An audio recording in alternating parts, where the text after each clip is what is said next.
Great, thank you so much. Thanks to the organizers for having me. Thanks to Hulu for supporting me being here. My name is Wendy Grus, and I am a data analyst at Hulu. In my day-to-day job, I help our product and tech teams use user behavior to inform how they're making new features and identifying issues and that sort of thing.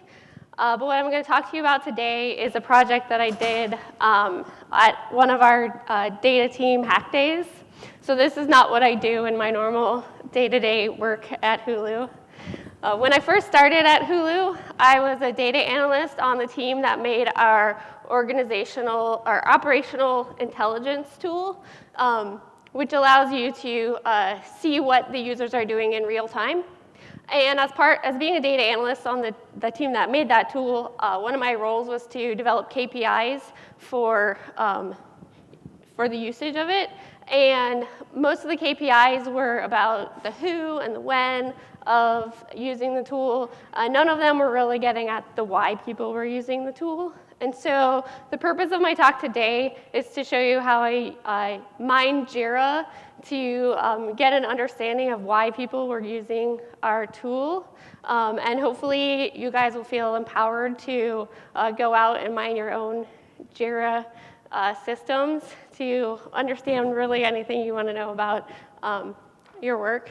And so I'm just going to start.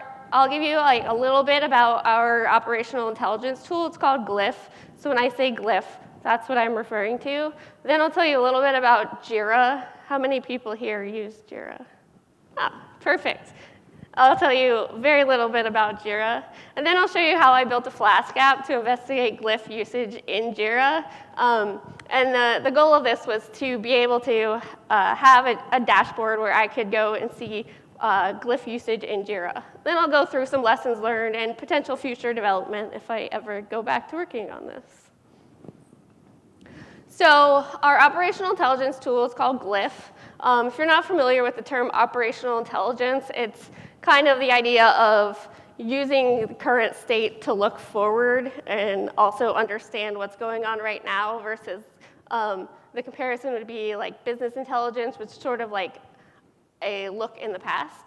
And so my boss has a slide that has like operational intelligence is the windshield of the car, and business intelligence is the rear view mirror. So it's like looking forward versus looking back.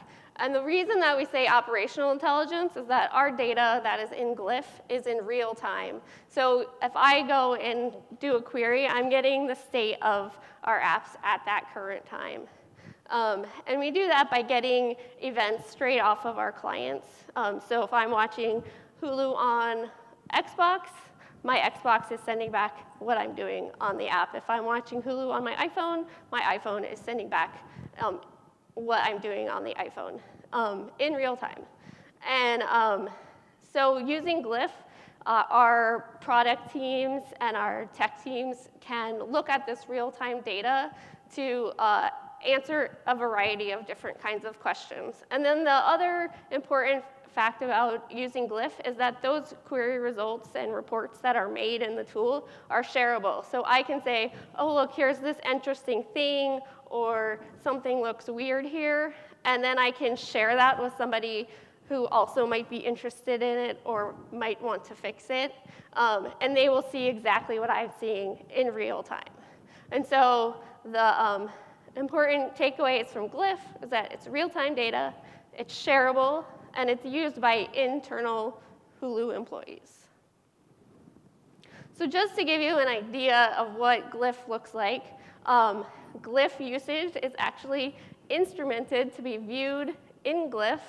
So this is a query looking at Glyph usage for the first half of 2018, aggregated by month. So in Glyph, we have a few different types of views. So this is a time series view, but there's also like column views, pie charts, just tabular views.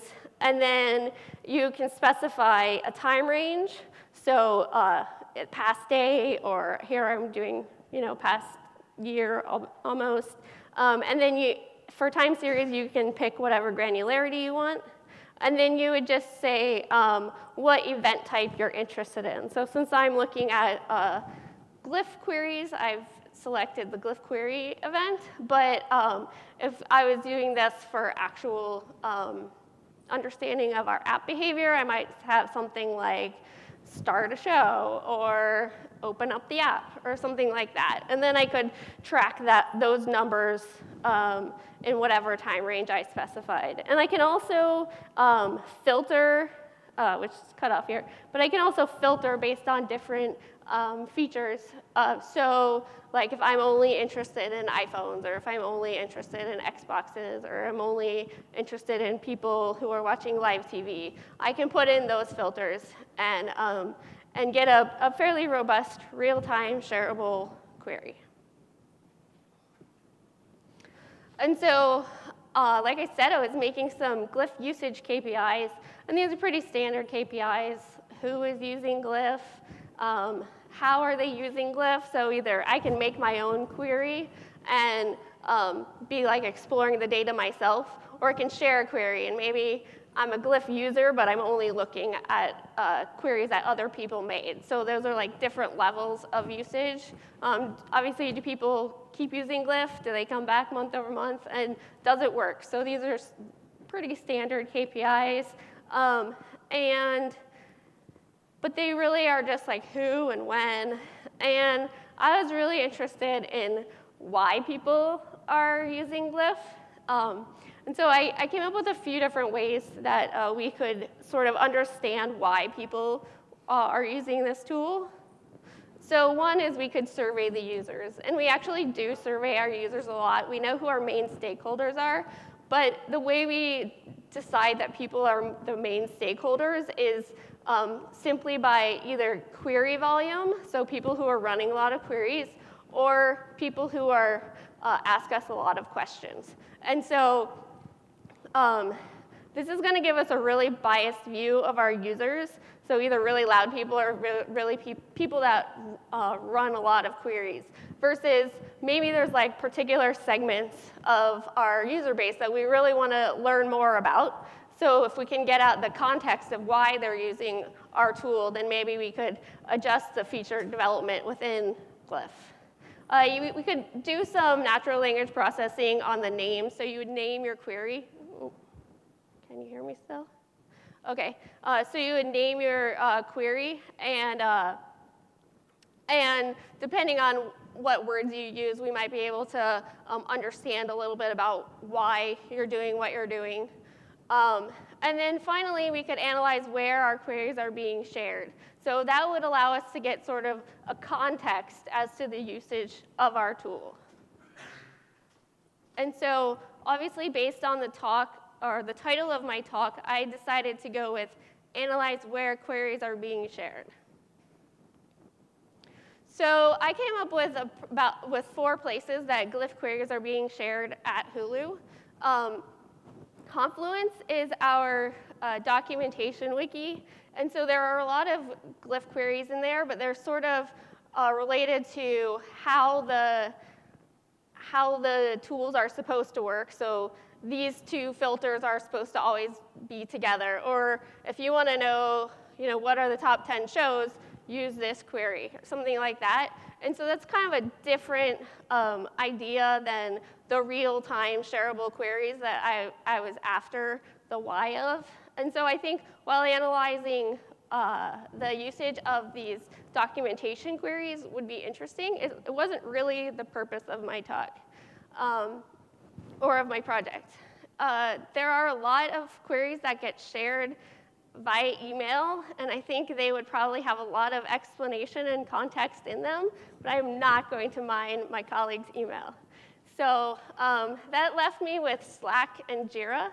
I think both of these are a great place to mine information about our tool usage. And since I mentioned I did this as part of a one-day data hackathon at work, and the way to get access to our JIRA database versus the way to get access to our Slack was much easier to do JIRA, and so that's why I started with JIRA.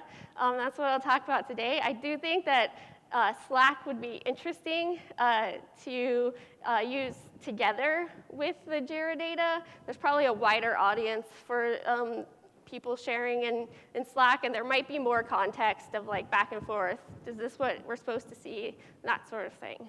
So for the rest of the talk, I will talk about how I mining information about our operational intelligence tool from JIRA. So y'all all said that you were, or most everyone said they were familiar with JIRA, so I won't spend too much time on it. It's a popular product development task management software suite. It's very well organized and structured as far as when you look at a ticket. And the most important part is that the fields in the ticket are searchable and filterable. And that's within the JIRA app itself, so you can, they want you to be able to find tickets really easily. So there's basic search, and then they have a JIRA query language, which allows you to do more advanced searches. And so for example, I made this example ticket of how you might see a link to our Glyph query in a ticket. So I made up this ticket. It's called, I noticed a problem with the data. So it's a bug, obviously. And so I just said, you know, what I did, and then I put the link actually in the ticket. And so there's a lot of text fields in the JIRA, so the description, the summary, and the comments are all text fields. But then there's also details fields, which usually can have different values in them. And there's people fields, date fields, and all these fields can be searchable within JIRA. The JIRA does have these searchable fields, and these allow you to create filters. And based on these filters, you can use JIRA gadgets, which are their visualization tools, to create dashboards. And these are really great dashboards, but they are primarily focused on agile measurements like velocity and burn rate and that sort of thing, since this is primarily a product development ticketing tool. And so they don't necessarily get at a lot of the data analysis questions that I was interested in. So I'll show you, like, if we're going to use JIRA as a data source, then we can consider the values and the text in those searchable fields and see how that's related to any kind of outcome that we want. So for example, and I'm going to use this example for the rest of the talk, are issue types in JIRA. So these are just 3 issue types. So story, bug, and incident. And so story is like you're planning future work. Like, I want to develop this feature, versus bug and incident are there's something wrong and we need to fix it. So you could see that if I saw a lot of links to Glyph queries in stories, I could say, oh, Glyph is being used for a lot of product feature development. Versus if I see a lot of Glyph query links in bugs and incident tickets, I can say Glyph is being used to recognize that problems are happening, and Glyph is being used to say a problem has been resolved.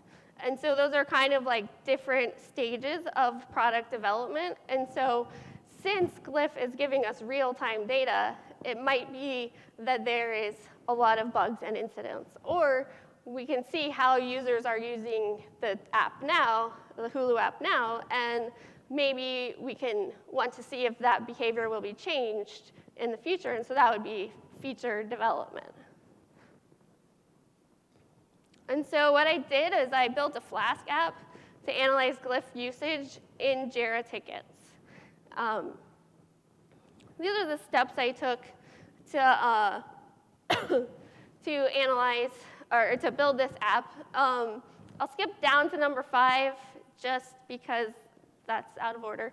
And so when I went to try to figure out how to host this dashboard on our internal platform at Hulu, one of the examples they gave was a Flask app, and so that's why I chose Flask, and it was very easy. They had a very basic Hello World Flask app there, and so I could just take that and then decide to put my other steps of searching the JIRA for links to Glyph queries, extract relevant data, and visualize that data into the Flask app.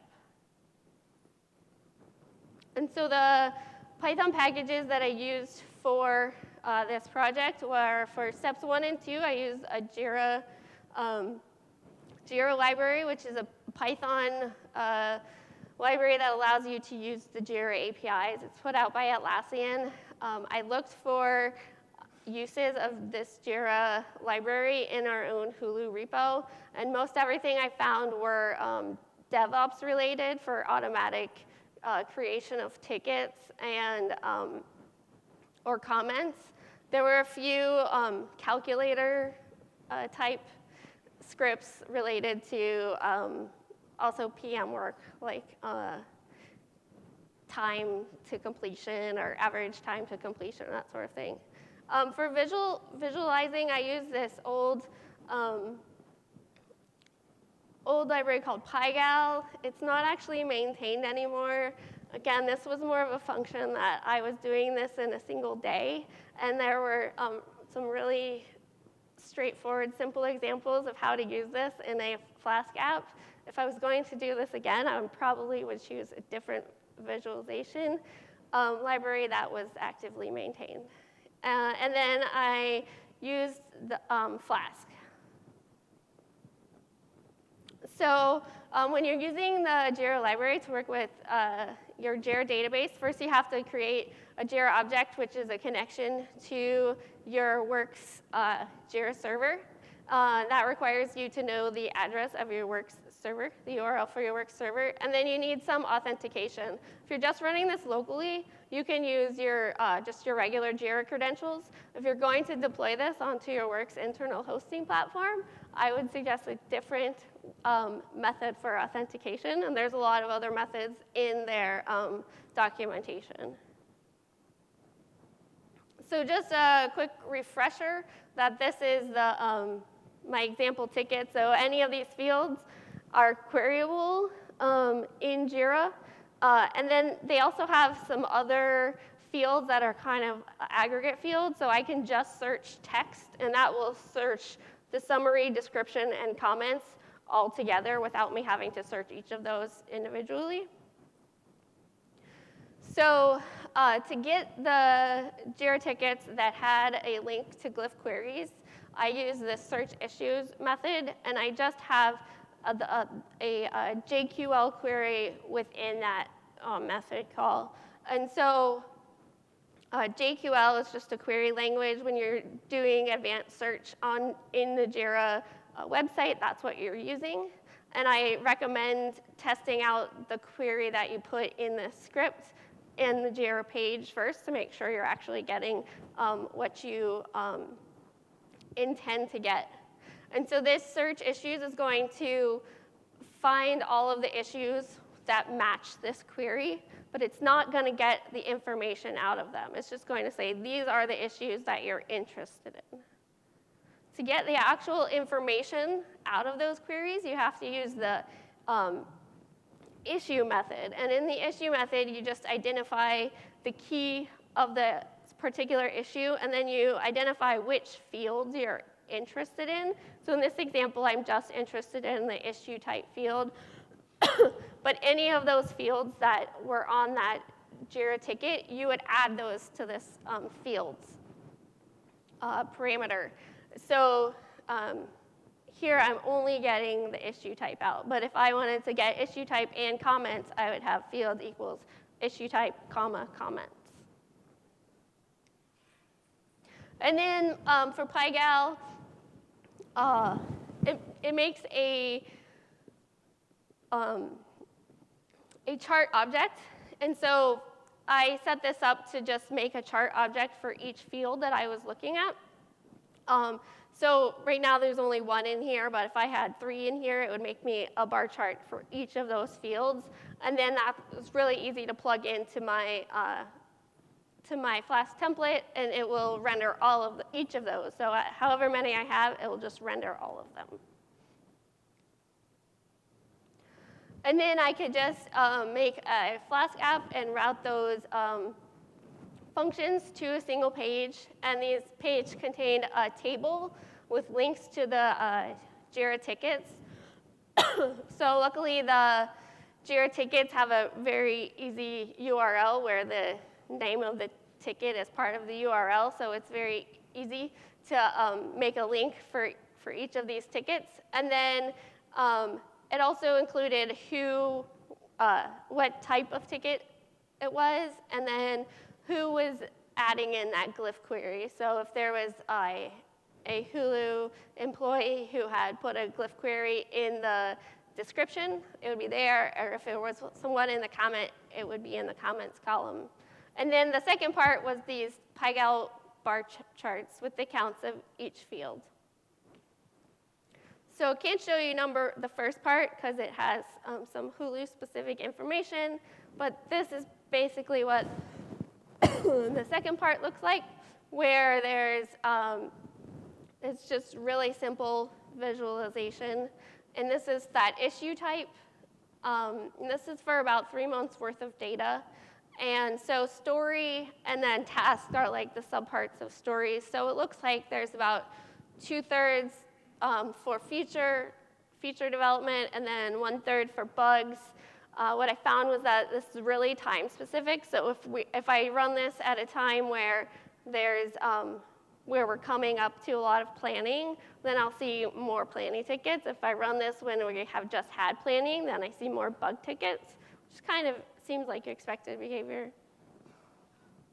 So these are all the steps. Again, I never actually got around to deploying the Flask app to our internal hosting platform. That had a lot to do with the authentication requirement. Since I was doing this in a single day, I didn't get my authentication that was not just my username and password until later. Now I have another way to do it, so I could deploy it, but I just haven't done that yet. But I was able to do all the other parts, so I can run this locally on my machine whenever I want. Sometimes I run it at the beginning of the month and then come up with like an award for the Hulu employee who has used Glyph the most in their JIRA tickets over the past month. And then I give them Hudos. We have Hudos. They're like rewards points, you know? So that's fun. So lessons learned from doing this project is that not that many JIRA tickets include a Glyph query link. So when I made a bar chart of the username, my name was like way higher than everyone else's. So obviously I had a skewed view of the world where I thought everybody was putting these links into their tickets, but that is not the case. And then I mentioned this before, but that the distribution among issue types or what projects or which team is using it the most, it really depends on the time range that I looked at. Some more technical lessons learned. I learned about object introspection. When I first started using the JIRA library, I didn't really understand the difference between the issue and search issues, and so I wasn't understanding that I wasn't getting all of the data back with the issues. And so I learned about the inspect, and that allowed me to know that I was not getting all this information, and so I had to figure out how to do that. And then I learned about the max results parameter, which really increases the performance of the search issues method to include this parameter because your backlog might be really big. And so that helps a lot, especially if you're only interested in recent data. Open questions that I still have are about passing data into different parts of my Flask application. The searching data and getting data back from JIRA was definitely the slowest part of my Flask app. And so I wanted to do the query as few times as possible, and I was having a lot of difficulty managing to pass that data around to different visualizations. So if anyone is familiar with that, please come talk to me afterwards. And then one other open question I had, which is particularly about JIRA, is that JIRA tickets can be updated. And so if I run this query today and I run this query tomorrow, I can get totally different results. And I know you can search historical. You can make a historical JIRA search, but that's just something that you need to keep in mind, is that if we run this same app 2 different days, we might get 2 different results for that reason of tickets getting updated. And so future development specifically related to this Glyph usage question, I wanted some output improvements. So the tabular portion of this output dashboard is really ugly and not sortable or filterable, so I would want to make it more interactive so that you could do that. And then I would probably just change to a different visualization library that was maintained. I'd like to dig deeper. I combined all of when I was looking at users, I combined all of them into, regardless of if they had used it in the description or used them in the comments, and I think it would be interesting to split them out, commenters versus people who put it in the ticket. And then we have other sources of Glyph data. So in addition to seeing where it's shared, I would be able to know what is the data and filters they were using in that query, when were those queries viewed, and that information I think would be interesting to add on. And in mine Slack, I think combining the JIRA information with Slack information could be even more powerful. There's probably, like I said, Slack has a wider audience.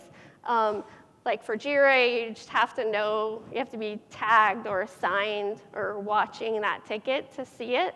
Versus in Slack, I can just post it in a Slack channel, and then anybody in that Slack channel can click on and see that ticket. And there might be more discussion around what is actually going on in the Glyph query in Slack as well. I think there's lots of other analyses that could be done with JIRA data. I've just given a couple of examples here. I think that it would be very interesting to see if there was some sort of relationship between comment sentiment and resolution time, or if there's a relationship between mention of any of our other internal tools, like QA tools or anything like that, with resolution time. So is there any sort of process that is done, at least, or outlined on the ticket that leads to a quicker resolution time? There are a few alternatives to mining your own data out of JIRA. There's a JIRA or a Tableau JIRA connector. So if you're really good at Tableau and you can import your JIRA into Tableau and make dashboards there. And then there are these JIRA gadgets that exist.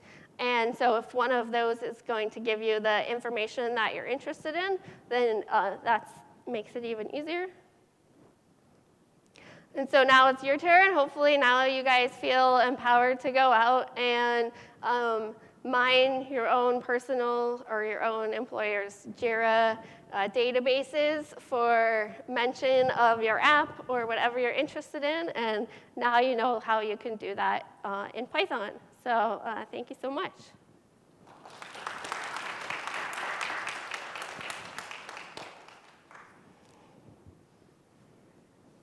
Yes? Were you able to use this information to get more people using Glyph? Yeah, so that I think is that's a really good question, and I think that is what I would have liked to do. I think that my idea of mining data from JIRA about Glyph usage didn't gain as much traction as I was hoping. Yes? Uh-oh. Okay. So can you, like, do the tickets have, like, unique identifiers so you can track how they move across time, like, resolved or how they... Yeah, so in the ticket, it has, like, your ID of your project. So if my project is called data analysis, then it might my project ID is probably like DA or something like that. And then each of those, you'll have like a DA ticket 1 and DA ticket 2 and that sort of thing. But there is an ID for each comment. Like there's a comment ID. So I think there's an ID for most of these events to get at them specifically.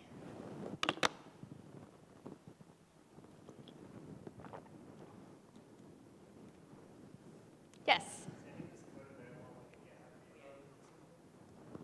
So unfortunately, it's in my work repo, which is not public.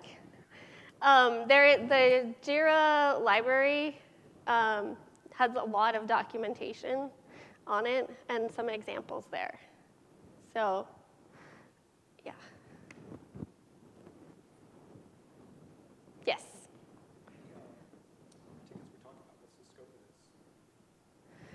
Right, so in that 3 months worth of data, there was like 100 tickets that had a link to my query tool. But like how many we're researching through, I have no idea. There is a lot of projects going on, so there's a lot.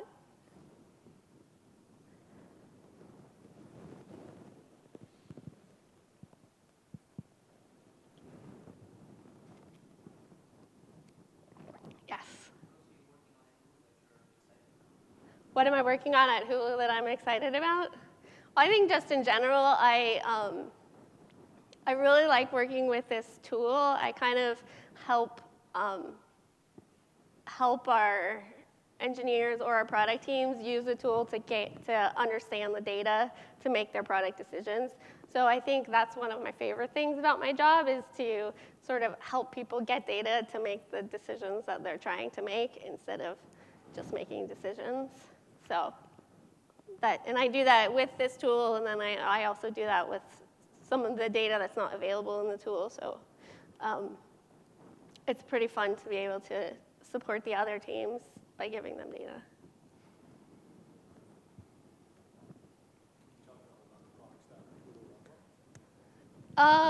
So as far as what, in our data or our? Yeah, so we use, so my team is data analysts, and we use Python, Tableau, a lot of Presto and Hive, and I'm not sure what the data science team uses. I think they use a similar set of tools. Well, obviously not Tableau, but they use similar set of tools. Are you on Python 3 or 2? This is in Python 3.